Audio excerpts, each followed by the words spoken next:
going to be interesting. I'm sure a lot of facts are going to come out, particularly from Daniel's side over the coming days and weeks as to what really went on here. All right. Well, Kevin Costner, this is another layer to this messy divorce. So Kevin Costner got into a very heated exchange with a tech titan who got kind of friendly with he and his wife while renting their guest house. So this is all according to a report by The Sun. So Christine, of course, filed for divorce from Kevin Costner last month after nearly 18 years of marriage. And he has since tried to have her vacate their shared home in California because after 30 days in their prenup agreement, she is supposed to vacate the premises. But prior to their breakup, they had somebody staying at their house as a house guest. His name is Daniel Starr, and he tried to boot the Starr out of his $60,000 a month beachfront guest house, which led to some volatile exchanges and a legal dispute. So Starr signed this year-long deal in 2022. He maintains that he did nothing wrong. He tried to send several letters and emails to try to work this out, but it didn't. So, but then there's another layer to this because according to The Sun, all three of them got pretty close. They hung out a lot, but then Christine didn't like his attitude towards their friendship, texted him and said that they wanted him out. Basically, then he decided to cut his lease short by 3 months. But does it seem like, what do you think maybe kind of went wrong here, and why would lawyers have to get involved? Yeah, I mean, Kevin is in all sorts of legal problems. I mean, first, obviously, his soon-to-be ex-wife, and now his tenant. So, when you have a tenant and there's a lease, you can't just kick them out.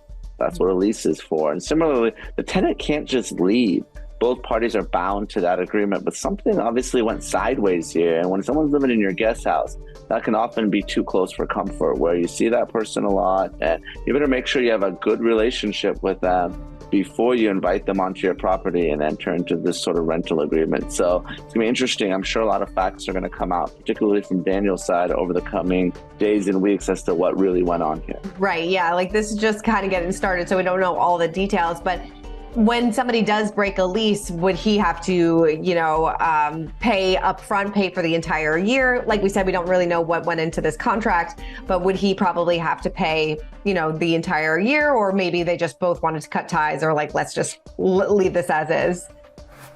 So the way it works is if the tenant breaches, that means the tenant decides to leave or stop paying rent before the term is up. So let's say 9 months into the term, there's 3 months left.